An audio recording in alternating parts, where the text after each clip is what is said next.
what are the built-in exceptions.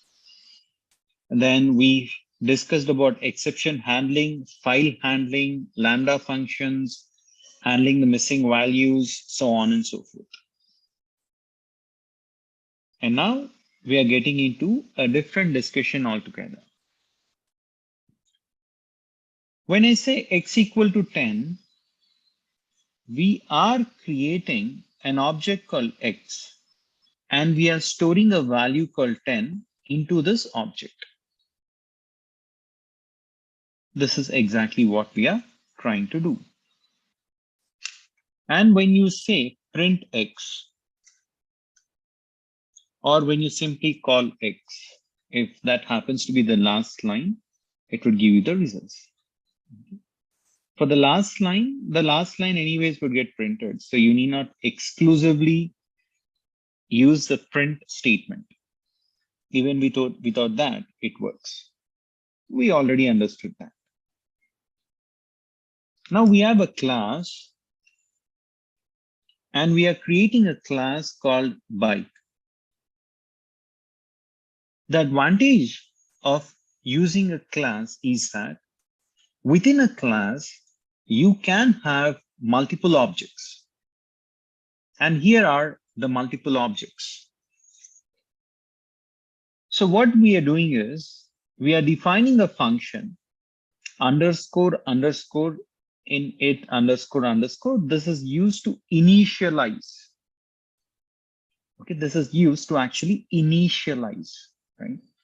And within the brackets, you're saying self, comma, mpg, like in miles per gallon, speed, length, and then b.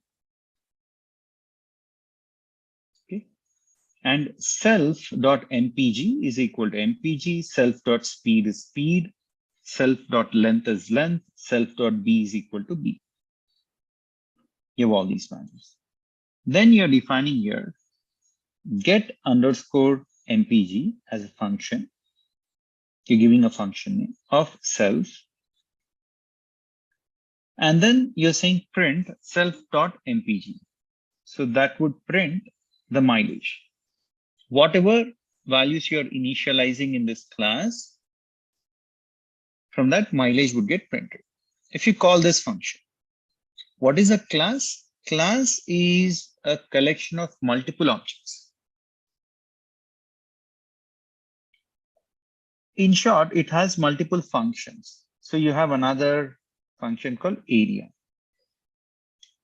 When you want to call area, then what it does is area of self. Self means the self-initialized values. I'll explain about that later.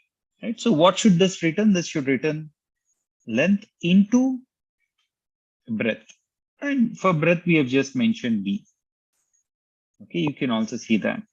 I would like to, change this as breadth and also change this to breadth. You can do that, but that's aside. Define config of self.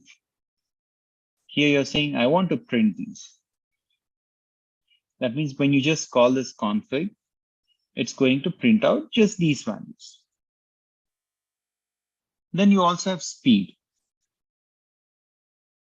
When you use speed of self, it just prints this, that the top speed is 250 kilometers per second or per hour, whatever you want to call it. Let me put it per hour, it will look more meaningful. 250 kilometers per hour.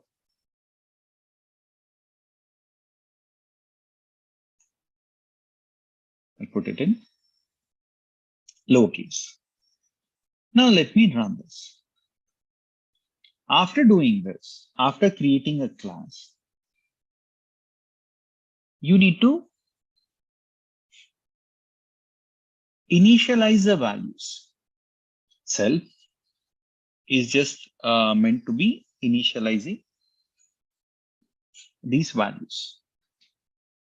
So you're mentioning mileage, which is the first value, then speed, then length, and then we are giving breadth. Okay, so we have all these values here.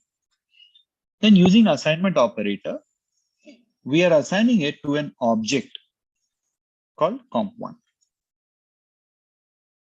That's called as a constructor. So once we create a class, we have to save the values in a constructor. That's the name which is given, okay?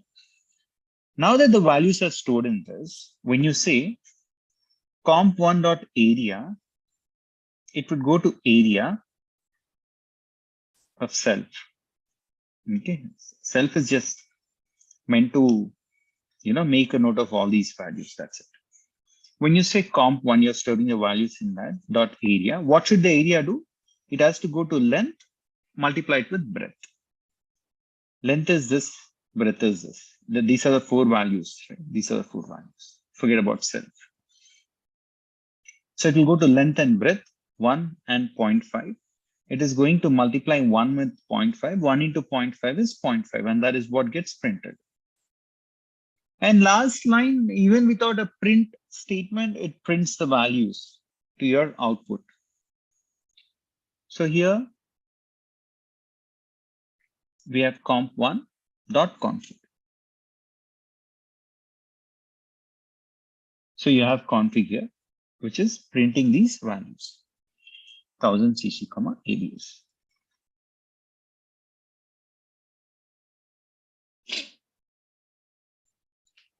Then when you say comp1.getMileage, what does this get mileage do? It will just take the mileage value and print out the result. Mileage is the first value. So it will just give you the results. So point number 1 is when you define a class, you can call multiple objects. Multiple objects can be called. And you can write multiple functions within that class.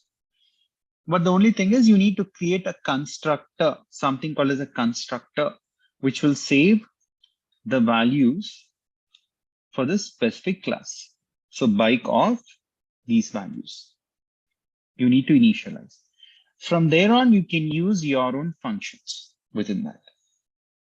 Okay, you have multiple functions. You can use those functions. When you call each and every function, it will take the different objects and it will display the results onto the output.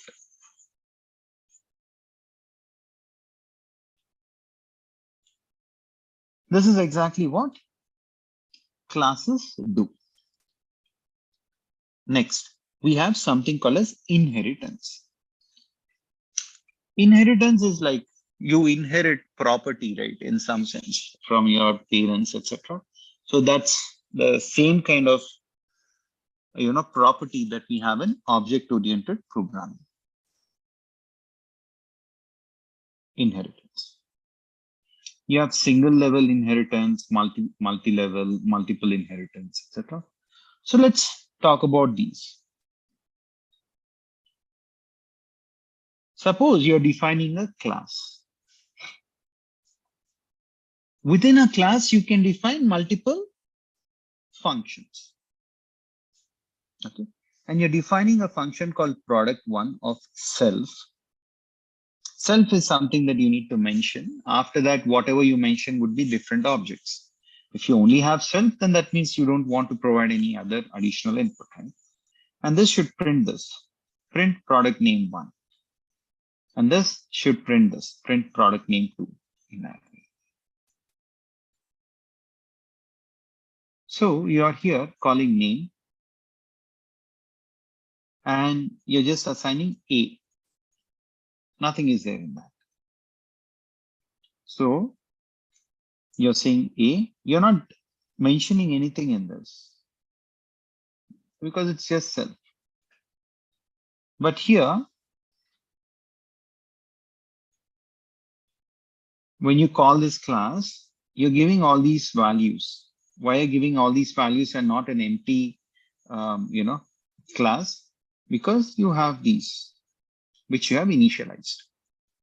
If you only have self, then if you don't have all these, then you need not mention all these. It will just be an empty class.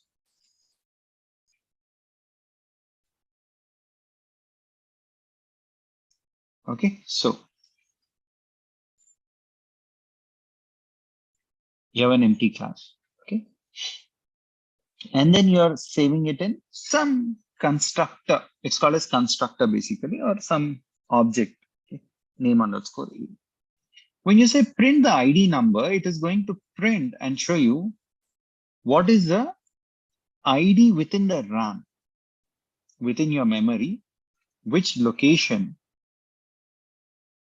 is selected.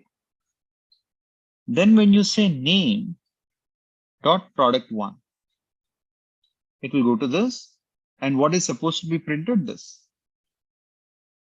So it will go and print the results. Print product name one.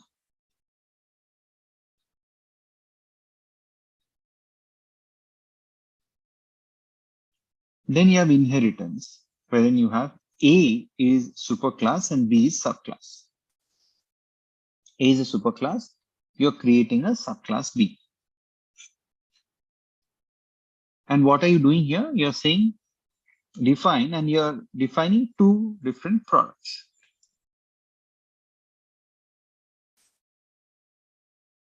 You're defining two different functions within the class. Product 3 and product 4. Product 3 of self means it should print this, print product name 3. Product 4 of self means it should print product name 4.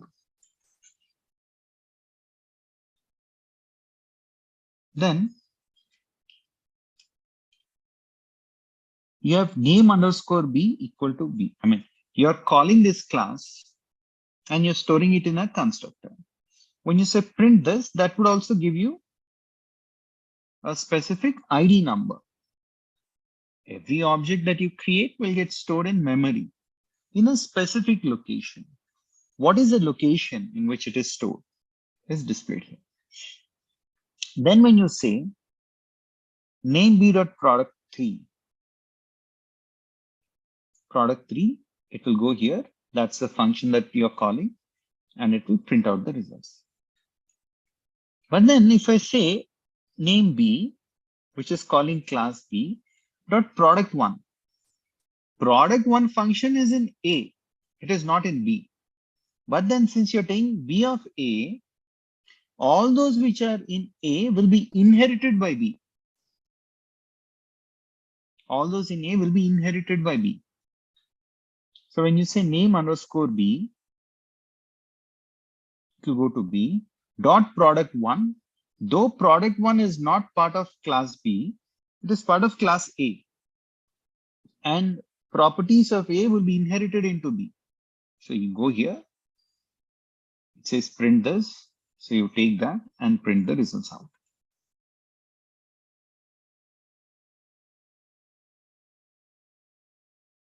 That's called as inheritance. Now let me define C, class C, in which you are defining two functions, product 5 and product 6. And then you're giving the print statements. And you're calling this and storing it in a constructor. Job done. Next, you're creating a class D wherein you're trying to inherit both. So it's like you inherit the property of both your father as well as your mother. Right? That is what it means. So you're trying to inherit the properties from both the classes, class A and class C. In class D, you're defining two functions, product 7 and product 8. You're just saying that product 7 means it should print product number, product name 7. Product 8 should print product number name 8. Okay. And then you're assigning this class to a constructor. Only when you do that, you can call this constructor, right? So when you say dot product 1, is product 1 name underscore D is related to class D. However, when you say product 1 is not part of class D. Is product 1 part of class C? No. But then you're inheriting both from A and C. And A class A has product 1. So it will go to class A and product 1 function is called and it has to print product name 1. And that is exactly what gets printed. This is the concept of inheritance. So that means you can inherit the properties of a single class, or you can inherit the properties of multiple classes.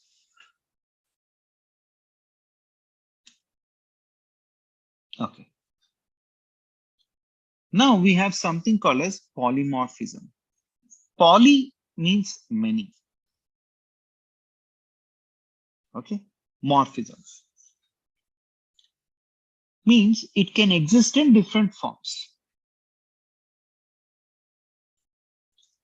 In short, what this means is that if you have different classes, and in these different classes, if you're using the same function name, here you're using flight, here also using flight, here also you're using flight. That means in different classes, we are using the same function names. We are defining a class called bird, and you're coming up with 2 methods or 2 functions. Intro of self. What should this do? It should print that there are many types of birds. Then you're defining another function, flight. Print most of the birds can fly, but some cannot. Then you have sparrow of bird. So you're trying to inherit the methods or functions of bird class into sparrow. You're also doing that inheritance. And here also you're defining a function, flight self. What should it print? Sparrows can fly. For ostrich class, wherein you're trying to inherit the properties of another class called bird, here you're saying ostriches cannot fly. We are just printing some information. Then you're creating instances of the classes, right? You're saying bird, storing it in this, sparrow, you're storing it in this, ostrich, you're storing it in this. Now, when you say go to this dot flight, that means go to the class bird, go to this flight and print whatever is there. Yeah, this happens to be pretty straightforward. So you're taking this class, which is stored somewhere else in a different representation. And then you're saying dot flight. So go to this dot flight, whatever is given here, print out the results. This sounds pretty straightforward. However, you have sparrow as well. Dot flight. So it goes to sparrow, but then you're inheriting properties from bird. Bird also has flight, sparrow also has flight, but it will take this. It will take this flight and display the results here. I'll make a small change now. So instead of flight, you call it as some intro or something. Let me run this. Let me run this. Run this. Let me run this. Okay, let me run this. Now, what happens is, when you say object.sparrow, which is nothing but sparrow class, if you say dot flight, if flight appears here, it would print whatever is given here. If there is no function or method called flight, since you're inheriting the properties of bird, it will go to bird and see if there is flight. Within bird, there is flight. So it will go here and print these results to the screen here.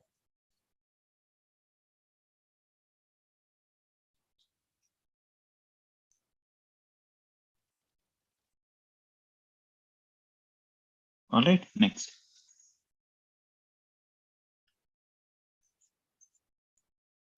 Instead, if you have flight, if you have a method or a function called flight, and if you were to run it, then if you go to Sparrow and run, then we need to rerun it.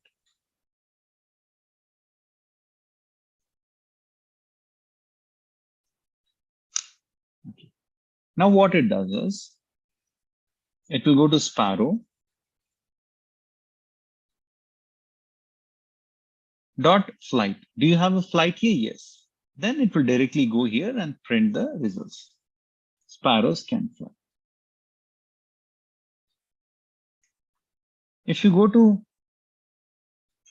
ostrich dot flight, it will go to this dot flight. If this has flight, it will go there and print the results. But if this class doesn't have this method or function called flight, then what happens is, since you're inheriting bird class, that means the methods and functions from the bird class will be inherited into this. If at all flight doesn't exist here, it will go to bird, it will look at flight, and it will print this. So let's do that. So let me change this flight to some other thing. Let me call it as ABC, something. So you have bird class, you have this, you're initializing. And if I were to run this, see what is happening here? It is going to this ostrich class, and within this class, it will see if there is a flight method or a function available. Since that is not available, and since you are inheriting from bird class, the different methods and functions, it will go into this and check whether there is flight. Yes, there is flight. So it will take this and print out the results.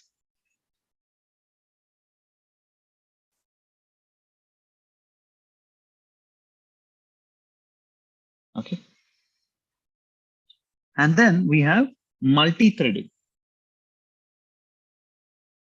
What is multi-threading?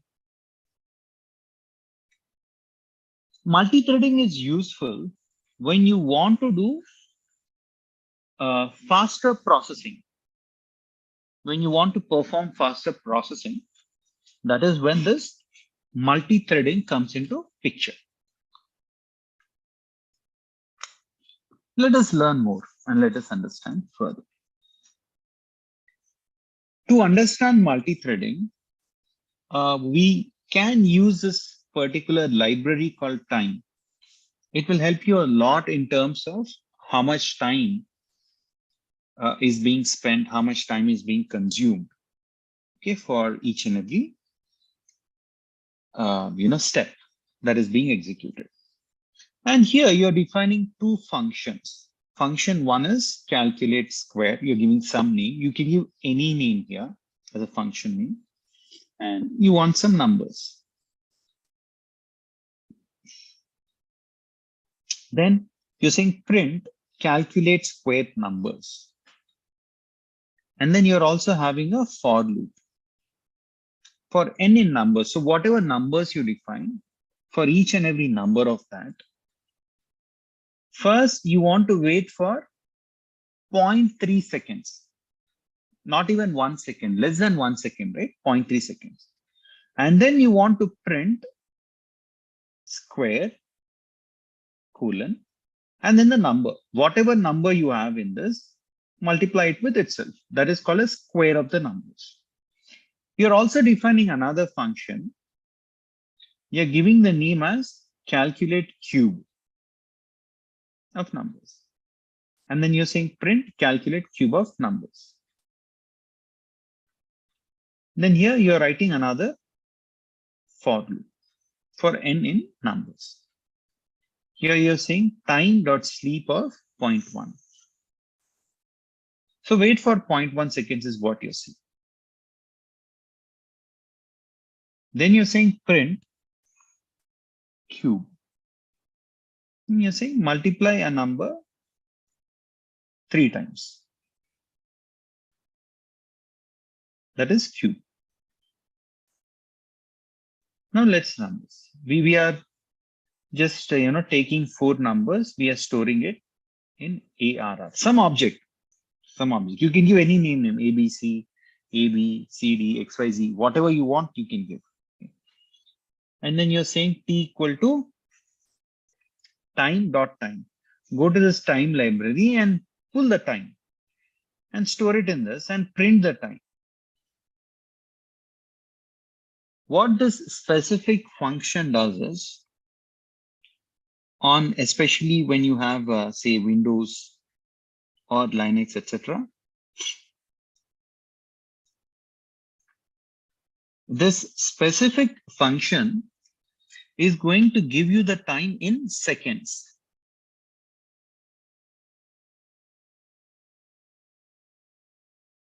So what it does is, it will take 1st Jan 1970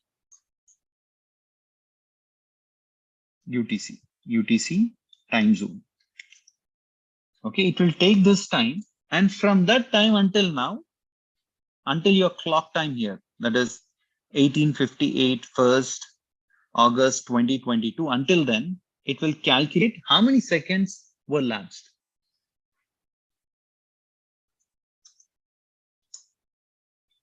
Okay, UTC time is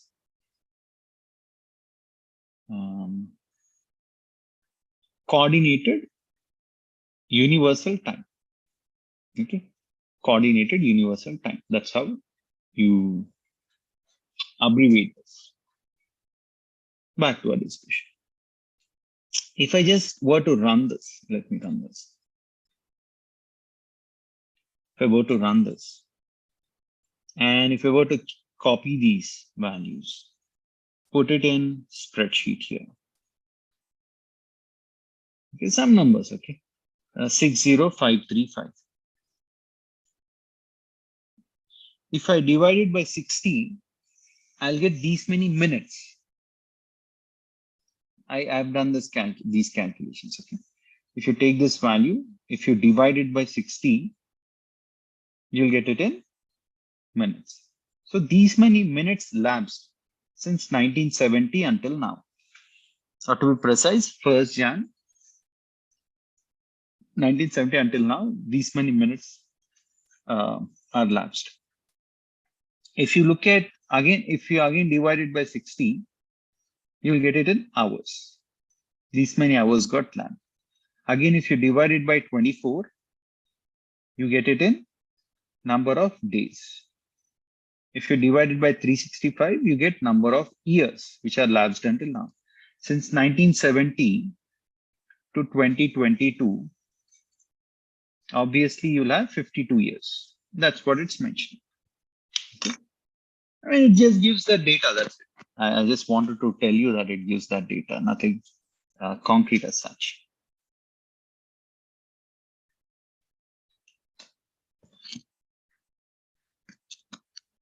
Next.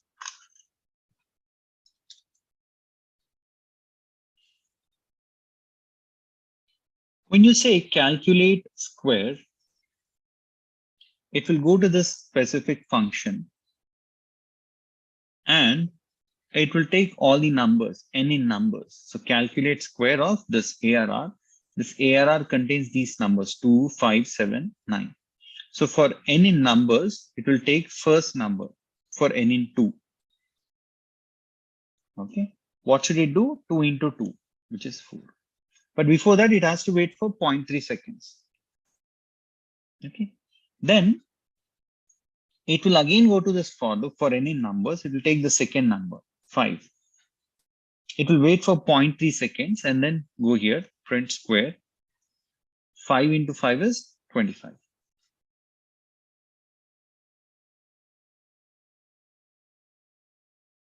Again, what will it do for any numbers? It will go to the third number, which is 7. Then print square. 7 into 7 is 49. Again, it will go to this loop.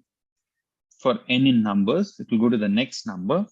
It will wait for 0.3 seconds, and then it will print square is 9 into 9, which is 81. This is how the results are printed. Okay, so this is what happens. When you say calculate cube of ARR, it will go to this. And ARR has all these numbers, 2, 5, 7, 9. So it will first say print this, and that gets printed here. Then it will go to this loop. Calculate cube of numbers, calculate cube of numbers. Then it will go to this loop. For any number, so it will go to the first number 2. It will wait for 0.1 seconds. And it will say print cube. 2 into 2 into 2, which is 8. Then it will go to the for loop for any numbers. It will go to the second number, 5. Print cube. 5 into 5 into 5, which is 125. Then it will again go to the for loop for any numbers. It will go to the third number. It will wait for 0.1 seconds. And then it will say print cube. And it will do 7 into 7 into 7. Then again, it will go to the for loop for any numbers. It will take the next number. And then it will wait for 0.1 seconds. And then it will print this. Print cube n into n into n, that is 9 into 9 into 9, which would give you this 729.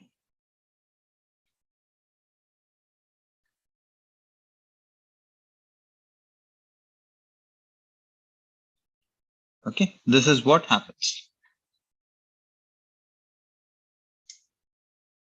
Just a moment, friends. So sorry.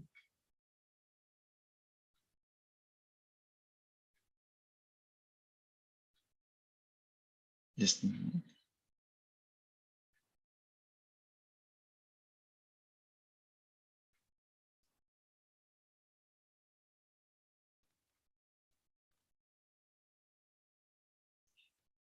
Okay.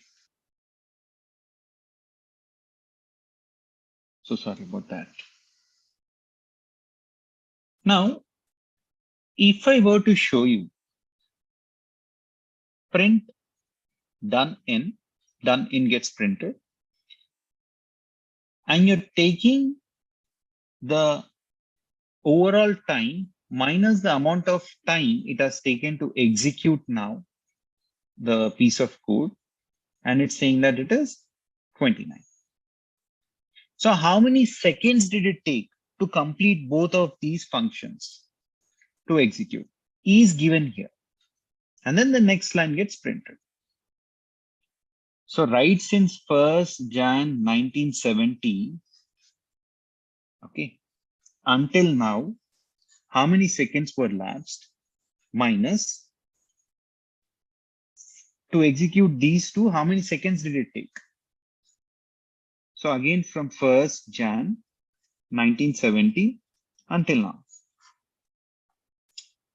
So what it is ideally doing is it's taking the timestamp first, and it's taking the timestamp next, and it's subtracting both the seconds, and then it's telling you overall how many seconds it took.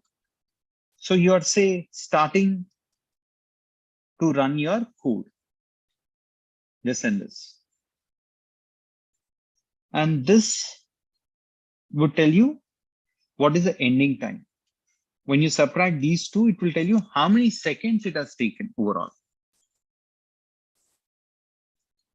Okay, so let me quickly run these to show you how many seconds it takes. Yeah, it has taken 3 seconds. So ideally, when I've run it continuously, it has taken 3 seconds to complete the work. And now we are going to talk about not parallel processing, but we are going to talk about something called as context switching. There is a difference, right? One thing is serial processing.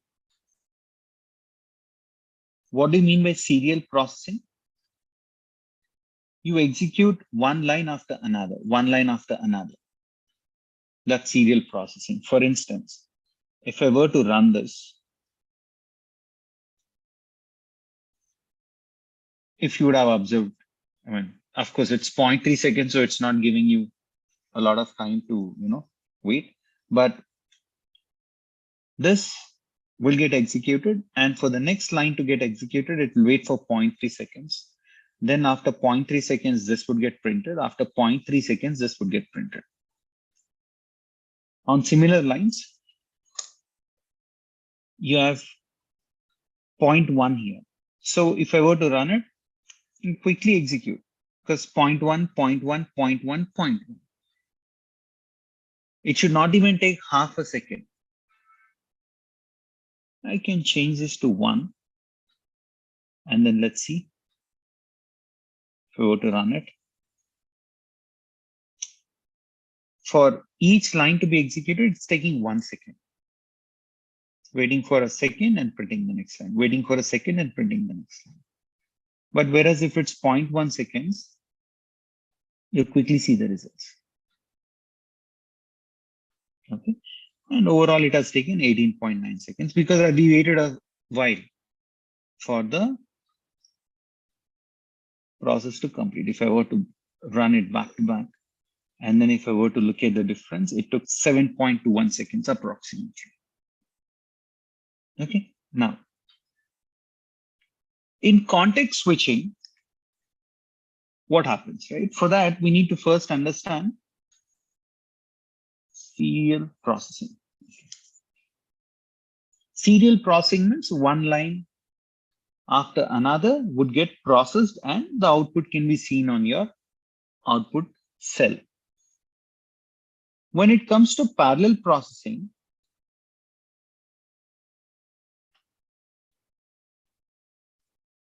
all of these will get executed in parallel. Say you have quad core processor. There'll be 4 different processors. So each line of code would get executed separately. And then you will see all these 4 being executed in parallel. So if each line takes 1 second, in serial processing, this would get executed in 1 second. This would take another second. This would take another second, and this would take another second. So you have 4 seconds. The amount of time that is being consumed is 4 seconds. However, in parallel processing, all these 4 cores, all the quad cores, would get initialized at one go.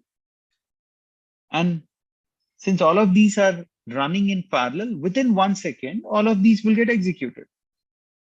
Though independently, each of those will take 1 second. Since you're running all of these 4 in parallel, in 1 second, everything is getting executed.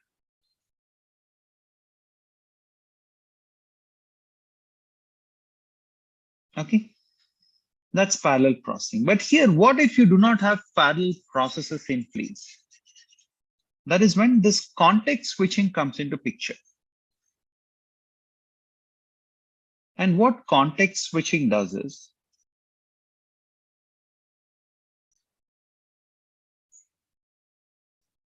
during the time lag, so for example, say you're creating a thread, okay, and then you're saying you want to use this function called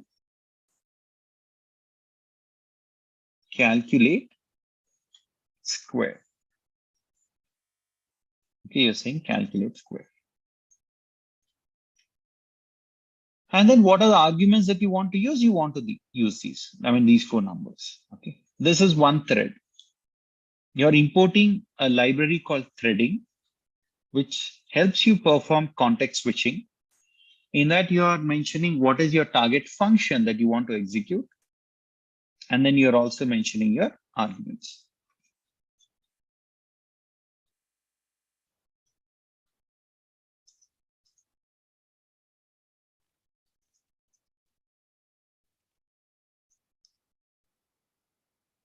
And then we have this,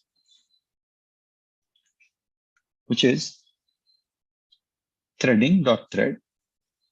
You're saying, let me use this. Okay, calculating the cube. Let me use this function. And let me use the arguments, which are again part of this ARR. That means all these numbers.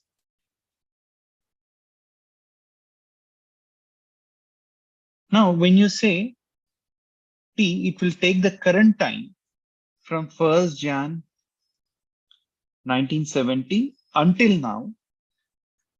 How many seconds have lapsed? It will give that information. You're saying T1.start, T2.start. Okay, so you're saying start these two. And then when you try to join all those values, and when you try to then print,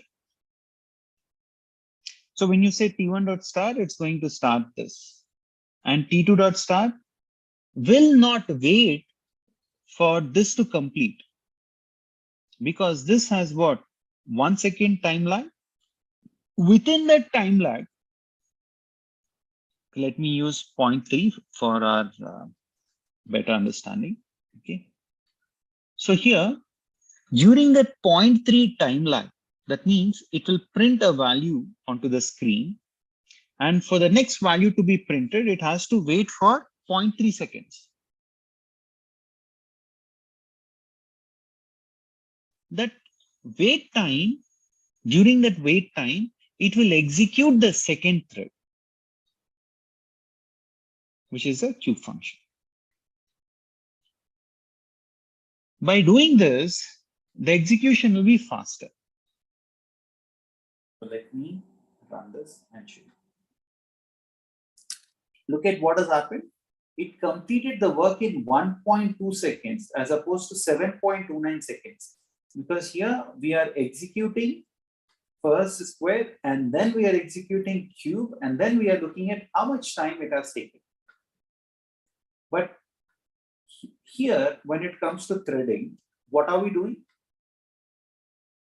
When calculate square happens, it will start this, and immediately this thread 2 also starts. In fact, here in this, we have given a wait time of 0.1 seconds, and here we have given a wait time of 0.3 seconds. So look at what's happening. Cube gets calculated, then square. Because here wait time is 0.3 seconds. In that 0.3 seconds, here it will execute 2. It will wait for 0.1 seconds, it will execute this. Another 0.1 seconds, execute it. Another 0.1 seconds, it will be 0.3 seconds. So it will go here and print that one. Then another 0.1 second, another 0.1 second, 0.3 seconds. So the square values should be printed once in every 0.3 seconds. So that means 0.1, 0.2 seconds. Why should we remain idle? Is what context switching does. Okay. It thinks that we need not be idle for these 2 seconds. In those 2 seconds, if there is something else that has to be done, we'll do that work. That's how it prints the results. And you have 4 values right here. You have 2, 5, 7, and 9.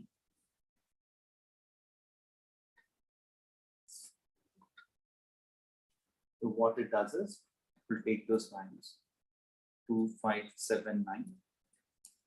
Wait for 0.1 seconds. Print the cube, because here in this function, you need to wait for 0.1 seconds. In this, you need to wait for 0.6 seconds. Then again, for this 5, to take the cube and print it. By the time it will be 0.3, so you take the first value and then again you need to wait for 0.3 seconds rather than wait. You get back to this and do the cube for 7. Again in next 0.1 second do this. Then it will be 0.3 seconds. So then take the second value and split. Then all the numbers are exhausted for Q. Again, after 0.3 seconds, we'll run this.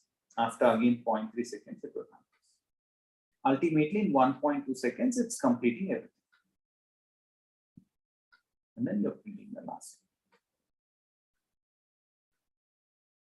Okay, this is how this specific library called threading will help you. Part of context switching.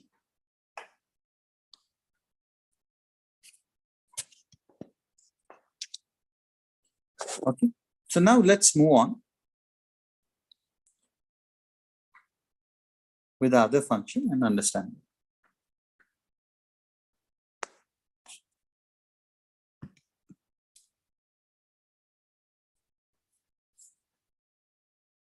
Let's talk about something called as modules. Modules are also called as packages or libraries. And how do you call a specific package or a library? Is by using this function import. Whenever you want to access any module or a package or a library, there are multiple names. There are two steps. One is you need to install the specific package or module or library. And another thing is you invoke. To install, you use this function pip install and give the library name. If it is math, you do that. But when you install Python, by default, a few libraries or packages or modules get pre-installed. In that case, you need not run this line to install it yet again. Instead, you can just invoke. That means start using the install library. How do you do that? You say just import math.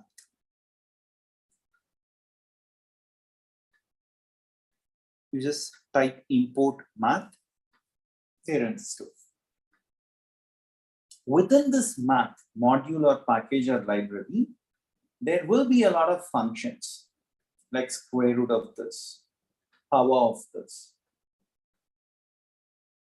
What does it do? Let's try to understand by running. If I were to run it, it says that square root of 16 is 4. And that is what is getting printed. When you say math.power of 2, 5, you're doing 2 raised to the power 5. 2 into 2 into 2 into 2 into 2. And when you do this multiplication, you obviously get 32. And that is what is getting printed. Okay.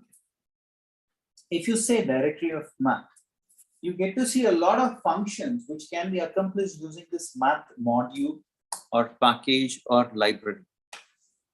For instance, you can calculate cos, sine, tan, bunch of things, factorial, float, exponential values. The list is given. You can use any of those functions and you can accomplish the task. So that DIR gives you a lot of interesting insights. Then we have another library called as calendar. Library or package or module. So I'm importing this specific library called calendar. And you're saying use calendar. And I want to print out the calendar for the month 1, which is January 2022.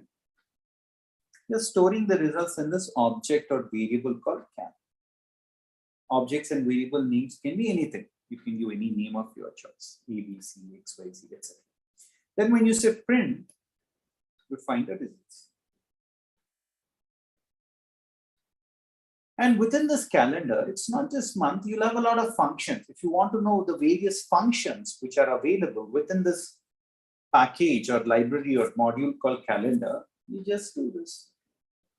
Directory of Instead of math, you can type calendar. Now, when you say calendar.isLeap of 2018, it will tell you whether 2018 is a leap year or not. Once in every 4 years, you get a leap year in which you will have one additional day. Right? In the month of Feb, usually you will have 28 days. In leap year, you'll have 29 days in a month of Feb. If you do this, it says false. And then for 2020,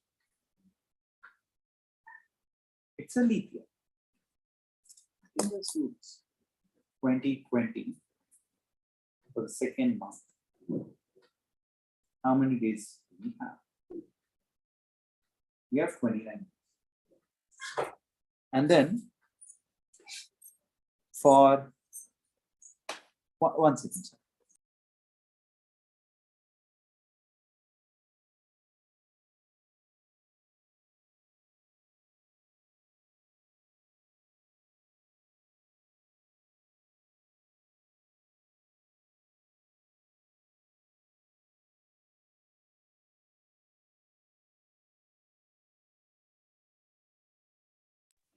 Sorry. Okay. If you have 2018, for instance, and if you want to look at the month of Feb, it says false. That means it's not a leap year. Okay. Not just that, we can create our own modules. Like you write your own code, and then you can load the code, and we can start using the functions within that. You can start calling that particular module or a package or a library, right? And then within that, you can, whatever functions we have defined, we can call those functions. Right? So all these, I'll explain in the next module about these things, or in the next session. And the point that I'm trying to drive is either make use of the libraries or functions, libraries or packages or modules which are written by someone else. Okay, so these are the libraries or modules or packages which are already available. Just start using that. Or you might want to write your own library or package or module. And within that library or package or module, either you write or someone else has written. They would have written multiple functions. Like what should this dot month do? What should dot is leap year do? All those would be there. And we are going to reuse those. If you feel that for your project, for your work, you need to write your own functions, please do so. All right, so that's how things work. And I think I'll have to stop now. And tomorrow when we connect, we will look at how to create our own modules, and we will take this discussion to the next level. Please subscribe to our YouTube channel. We have aligned the program that we are conducting now with BTech in data science and AI. It's aligned with this. And we are going to come up with a lot of additional modules which will contain subjects of all the semesters of BTech. And it will be clearly recorded in this manner, and we will also conduct YouTube live. So please subscribe to the YouTube channel. And also on our LinkedIn, we are posting questions. Please answer to those questions, and you can answer in the comments section. Answers can be provided in the comments section. Once you complete this, we'll look at who are those people who are religiously answering the questions, and we'll give you an option to obtain certificate, joint certificate from NASCOM, Future Skills, plus 360 digit entry. Not just that, we'll also help you understand on how you can get 1,000 rupees for the effort that you have put in by clearing a small assessment, and you will get this money directly from Government of India. All this and many more, friends. So please inform to your friends, relatives, the close associates to come to our YouTube channel and subscribe. Thank you all so much, and see you tomorrow. We shall discuss more things tomorrow. Thank you.